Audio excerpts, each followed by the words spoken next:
嗨，大家好，我是坦平叔。今天是2025年10月21号。这一期啊，咱们聊一聊49岁的堂哥。最近啊，有一篇这个微博，或者是叫动态，或者叫心情啊，总之是个小短文，叫49岁的堂哥突发脑溢血走了。这么一篇文章，在网上爆火，火出圈了啊。这个微博、抖音啊，其他平台都有。我也看了一下啊，我看很多人呢，至少99%的人呢，都对这个作者加以这个批判、鞭笞、讽刺、嘲笑。很多博主啊在解读啊，他们在引申，在共情。我今天啊也把这个文章看了一遍，我很有一些感触啊。感触什么呢？就是这么好的一篇小短文，居然被人曲解成这样，全网啊一片沸声呢。这在我看来，这篇小短文呢，完全可以拿啊这个什么最佳散文，或者是最佳什么一个文学奖啊。比如说啊，哪个报社或者哪个什么组织搞一个什么对吧？什么杯啊，作文大赛，或者什么杯。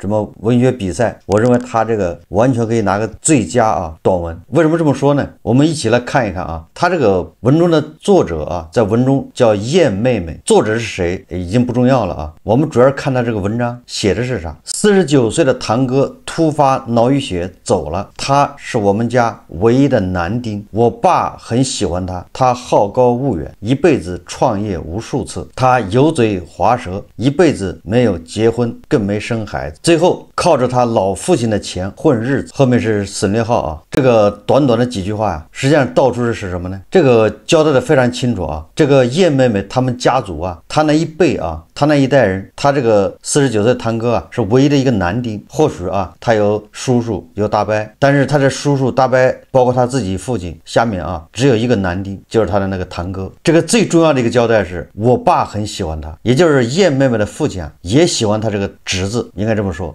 这个交代的非常清楚啊。也就是说啊，这个文章它为什么叫这短小有力呢？这个堂哥的父亲喜欢堂哥，那是天经地义的。但是啊，堂哥的对吧，叔叔也就是燕妹妹的父亲也喜欢堂哥。这个堂哥49岁，正巧跟我差不多，所以我对那个年代啊非常有感触啊。我们是同龄人，那他这个燕妹妹啊，估计也就小个2、3岁，或者3、4岁，或者4、5岁，差不多也是那个时代的人。那个时代的一个特征啊，跟现在不一样，时代背景。所以他这个前面几句话已经交代的很清楚。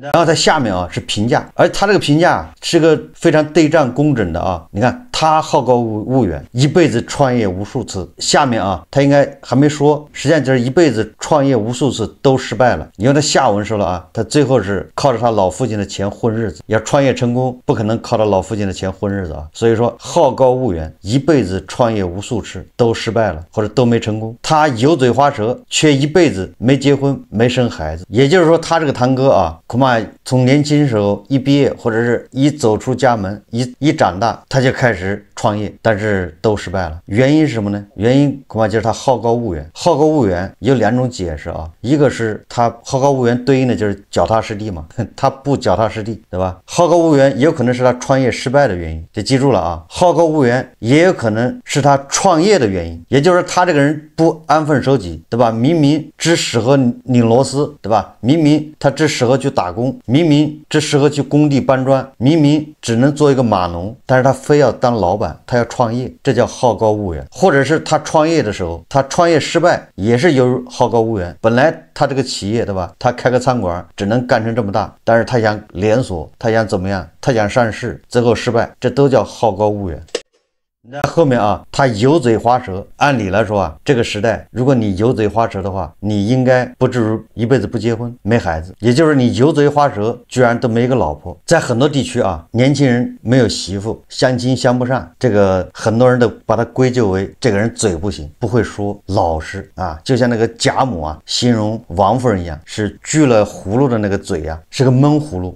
不像王熙凤那样，是不是？王熙凤你也可以把它形容为油嘴滑舌，他就招那个贾母喜欢，对吧？他也招王夫人其他人喜欢，一个主要原因就是他油嘴滑舌，他敢说，他敢插科打诨。所以这里面说啊，这个堂哥啊油嘴滑舌，按理来说啊，他应该能结婚的，那老婆恐怕都不断，对吧？喜欢他的女人应该很多，因为这个时代大家知道，只要你油嘴滑舌，你不愁没女朋友。但是一辈子没结婚，更没生孩子，对吧？他好高骛远，但是一辈子创业无数次都失败了。好，他文章下面说啊，最后靠着他老父亲的钱混日子。我把这个解读一遍啊，但是很多人就看到这儿共情了，共情到哪儿呢？就是说他他没有往下看，或者他往下看不懂，他看到这儿他就破防了。我看网上的博主啊，很多人在解读，很多人留言都是到这儿就看不下去了，破防了。实际上他后面写了啊，他打了省略号，下面写我心里总是不服，很多时候都想着比他强，私下里也鄙视他，甚至有时候也会私下讨论他。那这个就交代的更清楚了啊，读者啊，这个时候应该把自己带入到叶妹妹这种状态，对吧？你们整个家族就这一个男孩堂哥，连叶妹妹的父亲都喜欢堂哥，这就像极了啊《红楼梦》里面的这个堂哥就是贾宝玉，贾宝玉就是这个贾府啊，无论是宁国府、荣国府，对吧？这个贾宝玉成为一个家族的希望，大家都得喜欢他。大家还记得探春吧？探春就是叶妹妹。探春说，但凡我要是个儿子，我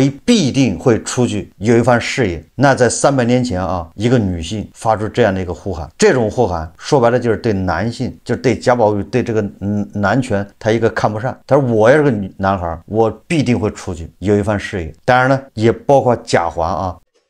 那就是你想啊，300年后，这个叶妹妹实际上就是探春了。你想一想啊，你整个家族就这一个男孩，在上个世纪80年代啊或90年代，家族整个的都指望这男孩，因为要记住了，那时候女孩啊，我告诉大家吧，那个时候啊，假如你们家一个儿子一个女儿，2个人都考上高中，但是那个时候上高中要花钱的学费，对吧？那个时候农村或者家里没条件，他只能供上1个人上大学，上高中，供1个人都挺难的。如果他要供2个人上高中，那基本上做不到，那怎么办呢？只能是儿子上高中，女儿回家干活，准备找人嫁了。这就是那个年代，对吧？这就是残酷的一个背景。我只是举这么个例子，你就知道。那么从那个女孩的心理来看，叶妹妹，对吧？不光是上学啊，我只是举个例子，就是那个时候资源有限，那么他49岁的堂哥作为家族唯一的一个男性，那家族的资源都会向他倾斜，不是无条件支持他啊，是说向他倾斜，无论是这种物质上的资源，还是情感上的，还是这种，对吧？无声的支持，这个作者交代的非常清楚嘛。他爸爸都喜欢他这个侄子，那么这个叶妹妹那个时候的，对吧？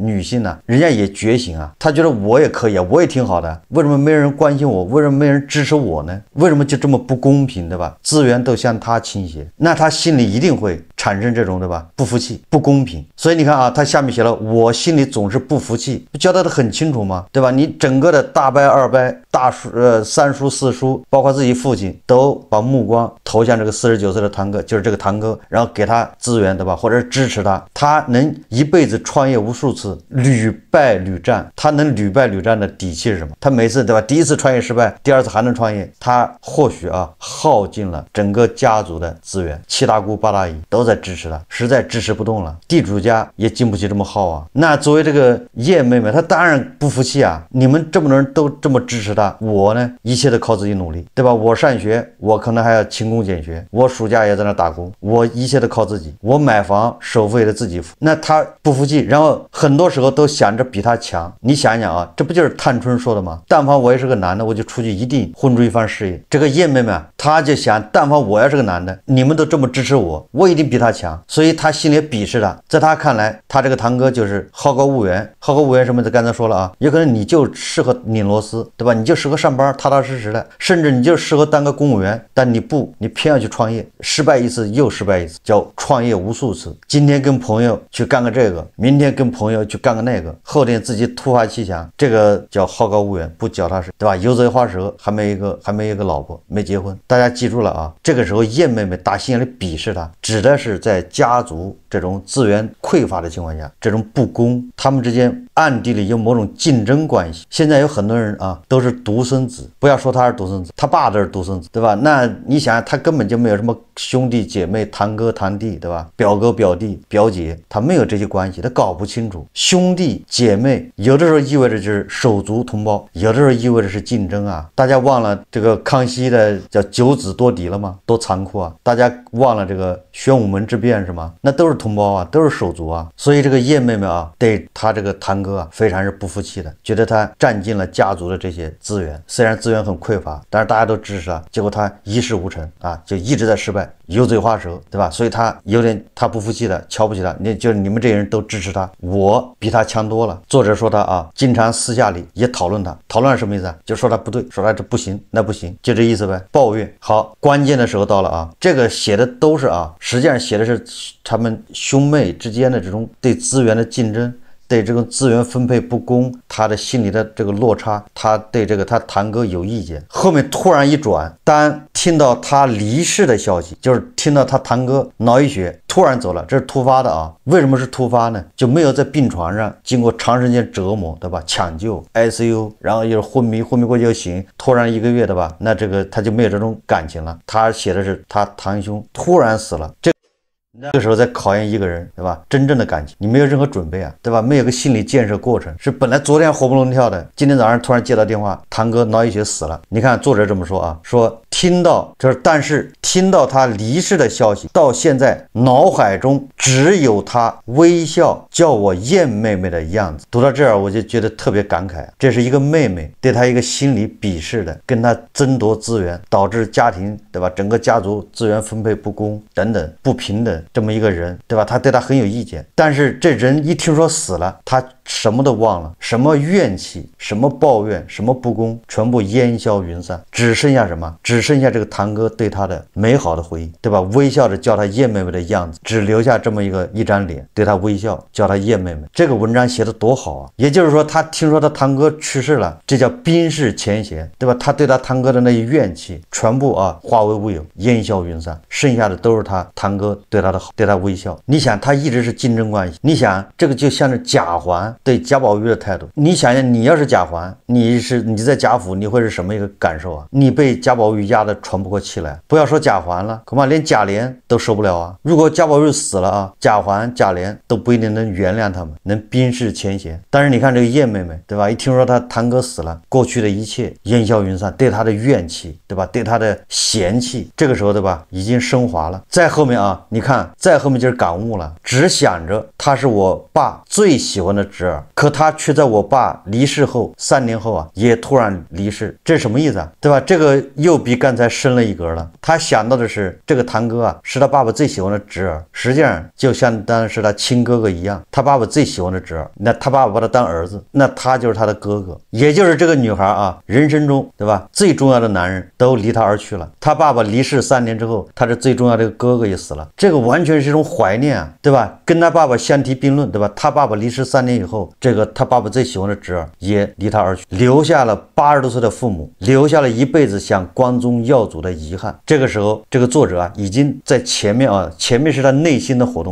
对他表哥、对他堂哥这种不公平，对吧？这种占尽了资源，在那好高骛远，油嘴滑舌。但是到最后笔锋一转，他认为这是他堂哥一辈子想光宗耀祖。也就是说，他听说他堂哥死了之后他不仅对他堂哥的负面的，对他堂哥的抱有的怨气烟消云散，到后面他部分的开始理解同情他堂哥一辈子想光宗耀祖，他开始理解了，他开始同情了，他认为他堂哥一辈子想光宗耀祖，但是没有实现，遗憾留下来，对吧？这个遗憾到最后一句那就整个的文章就升华了，变成对人生意义的一种追问拷问。所以人生的意义究竟在哪里？你看这篇文章是一个低开高走的，对他堂哥对吧？前面描写的实际上是他跟他堂哥之间的竞争，对吧？对家族稀缺资源，就本身就匮乏的资源的一种分配不公，他心里有怨气。到后来堂哥一死，他顿悟了，突然原谅了他堂哥，再到后来理解他堂哥。这么好的一篇短文，居然被人曲解成说这个燕妹妹瞧不起他堂哥，嘲笑他堂哥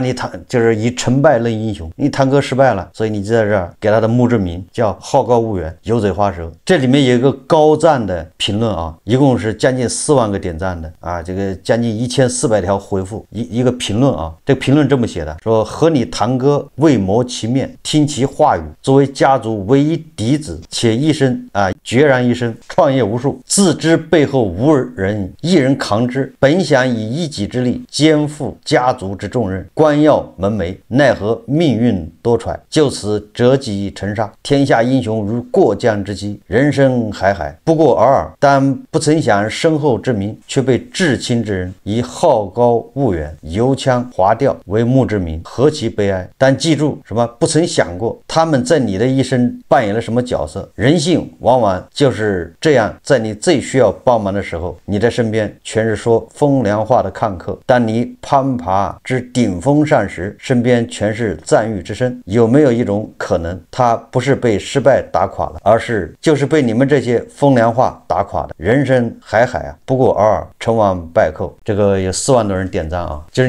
你读这个评论，你就发现他跟这个文章没关系，不知道他评论什么东西，完全曲解了这篇文章，对吧？本来这个文章是一个非常好的啊，有点那个朱自清的那个背影，对吧？写他父亲，或者是有点那个鲁迅，对吧？写那个他的儿时玩伴呢，闰土。但是网上那么多人根本就没有看这个文章，或者就没有看懂，他只看了前面几句破防，自己把自己带入，他完全没理解，对吧？实际上这个文章写的是兄妹之情呢，也只有你经历过这么多事之后，你才能读得懂这些文章。就是有的时候你前面你想不开，你有很多疙瘩，越接越紧，越紧越接。但是某一天的时候，突然某一件事情，你一下就想开了，一下冰释前嫌，觉得过去那些都不重要，然后一切都退潮，留下的就是他对你的好，对吧？是一个微笑着叫他燕妹妹的样子。就很可惜啊，这个现代人比较浮躁，不读书，然后呢就形成了这么一个局面，全网在批判这个燕妹妹。很遗憾啊，我来说一下什么原因啊。就第一个，首先是我们这个社会啊，有太多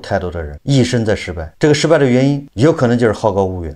这个好高骛远说白了是自我定位出现错误，出现偏差。我刚才已经说了，你就不适合搞芯片，你非要说大家凑钱给我搞芯片，那现在芯片火吗？好了，明年对吧，算力火，那大家凑钱给我搞算力，对吧？后年是什么火啊？太阳能火还是什么火啊？那我就搞那个。我创业啊，我创业你不支持是吗？我担负了家族的希望啊，家族振兴就是我了，你们不支持是吗？我多累啊，我为了谁啊？你不感动是吗？为了我们这个家族，我创业无数次，对吧？我屡败屡战，七大姑八大姨拿钱吧，同学对吧？朋友你不支持是吗？帮我担保，我去贷款。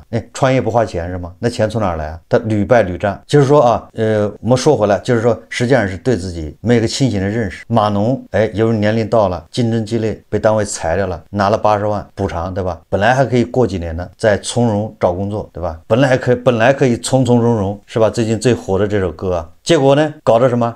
跑去他非要去当老板呢，要创业啊，所以就加盟一个奶茶店，加盟一个火锅店，就变成本来应该从容容，游刃有余，那现在呢是匆匆忙忙，连滚带爬，睁眼说瞎话。你在哽咽什么？你在哭什么？这个歌词啊，正好对应了当下，对吧？网上有那么多人，你在哽咽什么？你在哭什么？所以第一个啊，实际上是对吧？屡败屡战，创业无数，是你自我认知，你自己对自己定位出问题了。第二个当然是我们这个社会，对吧？现在尤其是近10年内卷加剧，大家压力越来越大，再加上房地产下去，对吧？每个人直接或者间接的财产都在缩水，对吧？然后那个资产的价格在下跌，所以你创业就容易失败。这4年，对吧？恒大一暴雷以后，我天天做节目，就是建议大家不要创业，把钱存在那不动，对吧？没钱你就锻炼身体，你就挣钱养活自己。为什么这么说呢？实际上因为你这个时候创业的失败可能非常高，因为你只要把钱变成资产，那资产就在贬值，它就在往下坠，你这个人你要起飞，它本身就在往下坠。这样的创业无非就是一场自我感动，自己感动自己，对吧？这是第二个原因啊，因为大环境导致的，那么就导致很多人不如意，所以一看到这样的文章立马就破防了，认为你看我这么努力，我为了我家族，对吧？我为了我上有老下有小，为了孩子，我这么努力拼搏为谁啊？结果啊，我身后啊，或者我失败了，我还最亲的人这么看不起我，给我这样的一个评价，好高骛远，油嘴滑舌，马上就破防，对吧？这是刚才说第二个原因。那第三个原因什么呢？第三个原因就是由于这个社交媒体、短视频、微博，导致我们本来我们的阅读理解能力就很差，就很一般。那网上都是8到15岁的这种智商，也就是初中水平，看不懂这样的文章。那再加上这个，对吧？短视频这种自媒体，他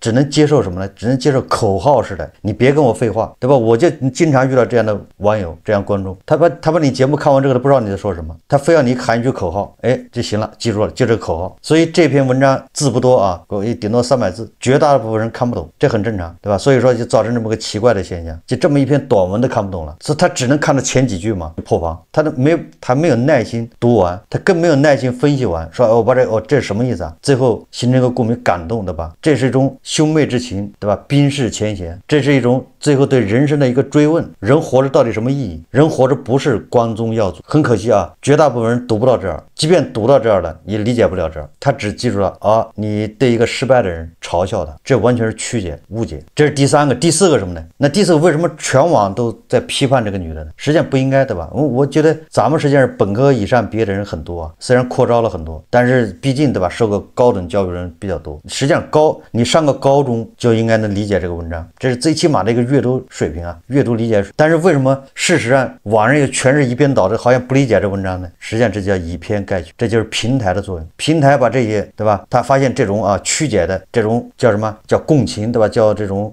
更有流量。因为我刚才说了嘛，这个社会失意的人太多了，很容易引起他们的共鸣。那你这种解读呢，正好正中下怀，所以平台看到这个有流量，他就狂推这个，一推这个就引起更多的共鸣，更多的共鸣就形成更多的流量，对吧？这叫井蛙共振呐，就这道理嘛。所以说我们一打开啊，全网都是这种批判的共情。实际上我相信啊，大部分网友只要认真的读2遍，仔细的体会一下，对吧？就像我说的一样，我们读任何作品啊，一定要知道那个背景，就是那个时代是什么个时代，当时的人精神面貌，当时人面临什么样的困难，那么对吧，你才能读得懂这个东西在说什么。就是我们读《红楼梦》，我们也了解《红楼梦》那个时候是什么个社会，封建社会，那女的是什么一个地位，对吧？那时候皇权，对吧？然后这种家族的权利，你把这个背景要搞得很清楚之后，你才能读得懂这种写的什么意思。如果你对那个时代不了解，你认为那个时候男女是平等的，那你读不懂《红楼梦》啊，你怎么可能读得懂？不就要误解了吗？所以说这篇小的短文呢，很多人他一没有了解这个背景，二他也没有这个阅读能力，对吧？再加上我们失败的人、失意的人太多，平台的推波助澜，所以导致一边倒的井蛙共振，就是讨伐这个女的，什么是以成败论英雄，对吧？最后我想说的是，一个最重要的原因是什么呢？我刚才说了平台，对吧？这个大环境，还有阅读理解能力，再加上这个自媒体，对吧？这个短视频、微博这种，导致我们固化了只能读短文章，看口号式的。还有一个最重要的原因，我不知道大家读这个评论的时候有没有一种隐隐约约的，对吧？就是绝大部分人把自己创业，把自己为家族去这个担当，我怎么这么似曾相识呢？还有一篇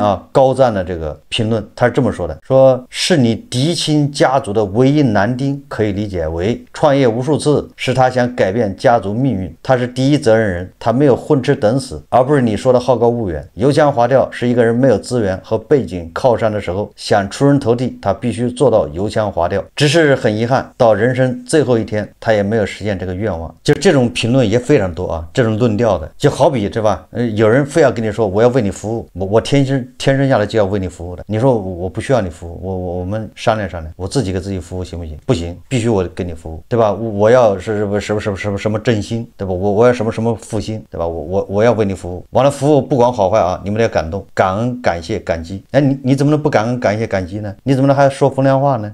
你怎么能还在这唱空呢？你不感动吗？你看我，对吧？为了你们，为了服务，为了复兴，怎么你们就不能体谅这苦心呢？不是为你好吗？对吧？就像这个堂哥，我当然这个里面写的堂哥不是这意思就像很多评论的人理解的堂哥那样，我就要创业，我就是为家族好，对吧？我就是为家族真心服务的，我就是要创业。这到底是真心呢，还是祸害家族？太多的人盲目的实际上是一种自我感动。你自我感动也行嘛，他要强迫别人跟着一起感动。你要感恩感谢，就是我失败了，那也得感恩感谢，我都是为你好，这是我们振兴过程中的必然付出的代价成本，所以你们要感谢感恩。你看这网上都是这种论调，显然是某个节目看多了，天天晚上坚持看了，某个节目看多了，天天坚持看，完了之后又遇到挫折，他自己对吧一辈子的失败，所以他反而跟那个节目共鸣。当然了，人家是为什么服务？他是为家族服务嘛，为家族振兴，对吧？你整个家族人都要感谢我，你怎么能还嘲笑我呢？还埋怨我说我失败？我不都是为了家族好吗？那问题是你有没有这个能力对吧？你这做的对不对你是不是德不配位，对吧？你成了这个整个家族的唯一的希望，为啥？凭啥就是你是这个整个家族复兴的唯一希望有没有人考虑过这个问题所以当你看到网上都是这种一边倒的讨伐这个作者的时候，我就觉得一种悲哀当然这是我个人的看法供大家参考。好，这期节目咱们就聊到这里，感谢大家收看。如果喜欢我的节目，欢迎订阅转发，也可以在下方留言评论，谢谢大家。